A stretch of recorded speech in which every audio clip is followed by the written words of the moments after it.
bamwe bakorera amafaranga bakunze kuvuga bati mu by'ukuri amafaranga wagira ngo ni umushyitsi wanjye, buri kwezi mbona konti yanjye igeraho amafaranga ariko ugasanga n'ubundi mu minota ingahe ashizeho nkongera nkasubira kuri zeru. Rimwe na rimwe bakaba banavuga bati byanze bikunze njyewe bandoze inyatsi. Ariko se mu by'ukuri koko inyatsi niyo ibitera? Mu by'ukuri rero hari ingeso runaka umuntu aba afite zimutera kuba yabona amafaranga akayakoresha mu buryo budakwiriye, y'amafaranga ntamutindeho, aba nk'icyambu amafaranga anyuraho yigendera cyangwa ikiraro. Rero muri iki kiganiro nabateguriye ingingo runaka ukwiye guhita uhagarika akanya kugira ngo nawe ube uri ba bantu batunga amafaranga akabatindaho, aho kuba umuntu w'ikiraro amafaranga yambukiraho yigira ahandi ugahora mu bukene bumeze nk'aho bwakubanya akarande ndetse n'ibibazo by'uruhuri by'ubukungu. Twifuza kumenya impamvu utagira ubukungu buhamye ari gukora mu madeni ndetse n'ibibazo by'ubukungu by'urudaca.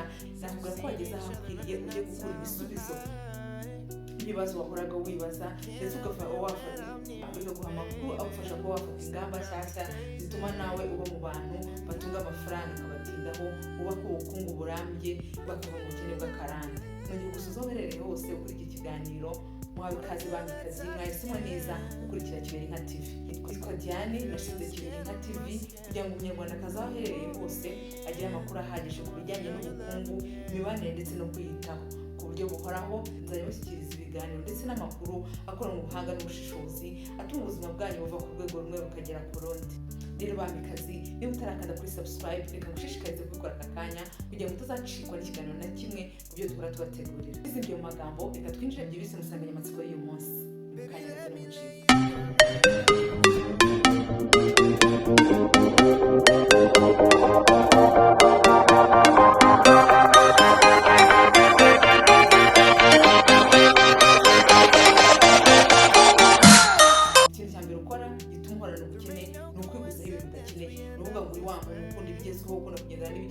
Ugasanga aho ugura ibintu kuko ubona bigezweho, kuko ubona abantu bose bari kubikoresha, nawe ukitabira kubigura, warangiza ukabona aho ngaho hari ibindi n'ubundi mu rugo wari ufite bikiri na bizima wakabaye ukoresha, ariko ugasanga ubisimburije ibindi bishyashya bita yuko bigezweho. Ibi ngibi rero bikaba bigira uruhare mu kuboza mu bukene, kuko uhora ugura uvuga ngo umuntu aragenda akagura imyenda ugasanga arakunyaruza mu bubati, ari ngaho akubitanye n'amasahani agezweho, ngaho araza akubise mu bubati, ngaho ahuye n'intebe zigezweho za zindi yari afite azijyanye ku isoko. Mu by'ukuri umushahara wawe cyangwa amafaranga winjiza nta n'igikoroto cyinjiyeho, uri wa muntu uzahora mu bukene. Uziko ya myenda cyangwa za ntebe ubona ko zavuye kuri modeli, ushobora kugenda ukegera umutayeri cyangwa ukegera umuntu ukora intebe ku mwenda wawe ubona ko utakigezweho, nifuza kuwumpindurira.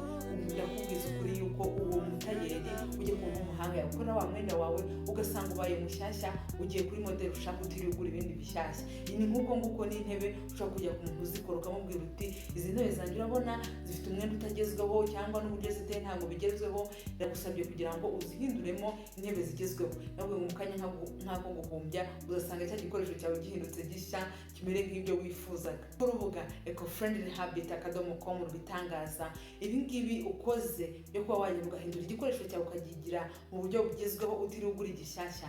Ni byiza ku bukungu bwawe, ariko bigira n'uruhare mu kubungabunga ibidukikije, kuko niba abantu bahora batema ibiti bakora izindi ntebe bimeze neza, ugiriye neza ikirere dutuye ndetse nawe wigiriye neza, kuko burya abahanga mu bitekerezo nabo bavuga yuko niba utuye ahantu hari ibikoresho bikeya, ibikoresho bigiye biteguye mu buryo budateje akavuyo, butuzuye ahantu hose, bituma unatekereza neza, ukagubwa neza, ugahumeka neza. Ubwo rero ni ukuvuga ngo ubuteye ibuye rimwe ukwica inyoni ebyiri.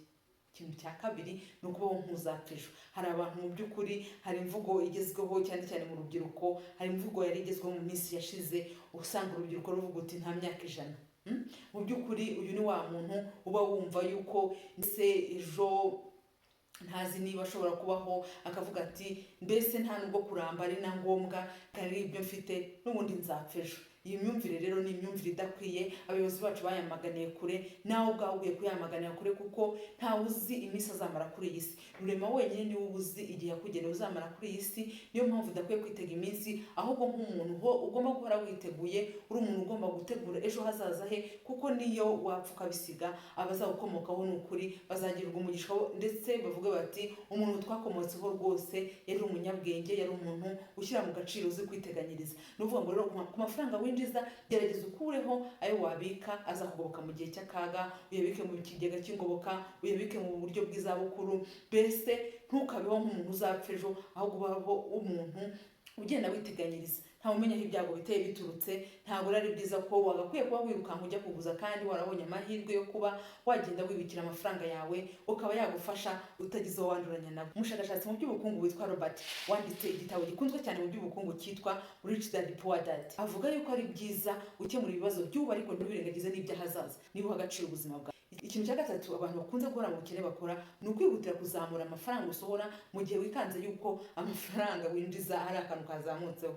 Kwitaho ukajya ku rwego rwisumbuye ntabwo ari bibi mu by'ukuri, ariko ntabwo ari byiza guhita ubyihutisha cyane mu gihe umushahara wawe cyangwa amafaranga winjiza yiyongereye. Ni ukubikora gake gakeya ugenda wongera ibintu bike bike, ariko nubikora ako kanya ndakubwiza ukuri ko utazatinda gutungurwa n'ubukene. Impuguke mu by'ubukungu Barbara O'Neill yaragize ati ukwiye kugenda uzamura gake gakeya amafaranga usohora bitagutiyeho ugereranyije n'uko ubukungu bwawe bugenda buzamuka, mbese ntuhwanishirizemo ukwezi gushire nta n'itoboye usigaranye. Ikindi ukomeze wagure ibyinjiza uko ushoboye kose. Undi muhanga mu by'ubukungu witwa Suze Orman yarwo yagize ati nubwo ufite ubushobozi bwo kukigura ntabwo ari ngombwa yuko uhita ukigura nonaha. Indi ngeso ya kane ukwiye kuyitureka ni ingeso yo gushyira ibintu imbere bitari ngombwa kandi utanakeneye cyane. Ahangaha urugero natanga ni nko kuba ubonye umushahara wiyongereye ugatangira ukavuga uti ngiye kujya mu nzu ihenze, ngiye kugura akamodoka nanjye ntangire mbeho nk'abandi, ariko mu by'ukuri ugasanga ya modoka ntabwo wari wagira ubushobozi bwayo. Ukabanza ugakora umubare ukagenda uzamura gake gakeya kugeza igihe ibintu ukeneye byose ubigereho kandi amafaranga winjiza utayamazemo cyangwa udahwanishirizemo. Kwizigamira no kubaka ubukungu butajegajega bijyana no kugenda mu yigomwa ibintu bitandukanye. Urugero niba warihaye intego yo kuzashora imari mu mitungo itimukanwa cyangwa guhindura aho utuye ukaba heza kurushaho, ntibabigeraho hatabayeho kwiyima bimwe mu bintu ukunda ariko mu by'ukuri bitari ngombwa cyane kugira ngo uzagere kuri cya kindi koko gikufitiye akamaro cyane. Niba ukunda gusohoka cyane, niba ukunda gusabana rwose amafaranga ukamena abantu bakanywa, ntago ibyo ngibyo ari ibintu ukeneye cyane, ni ibintu ukwiye kwigomwa kugira ngo ugere kuri bya bindi ukeneye cyane. Ikindi niba uri wa muntu ukunda amasheneti ya zahabu, imyenda ihenze cyane, mu by'ukuri niba uri umuntu ufite ubuzima bufite intego, ushaka kuzagira amasaziro meza, ushaka kugira ubuzima n'ubukungu butajegajega, udashaka guhora mu myenda, igomwe bya bindi bintu udakeneye cyane, ubanze uhige bya bintu ukeneye cyane kuko bizatuma ugira ubukungu bwagutse na bya bindi bitari ngombwa cyane nabyo ubibone. Iyi ni ingeso ya gatanu, ni ukutagira bije ugenderaho. Usanga abantu benshi binjiza amafaranga ndetse banasohora amafaranga mu buryo butateguwe ndetse butitaweho, ntawe umenya se kuri konti yanjye hagezeho amafaranga angahe, ese hasohotse angahe. Akaba atari byiza kuko bigushyira mu kaga kuko wakwimaraho amafaranga yose mu buryo utatekerezaga ndetse no mu buryo bugutunguye.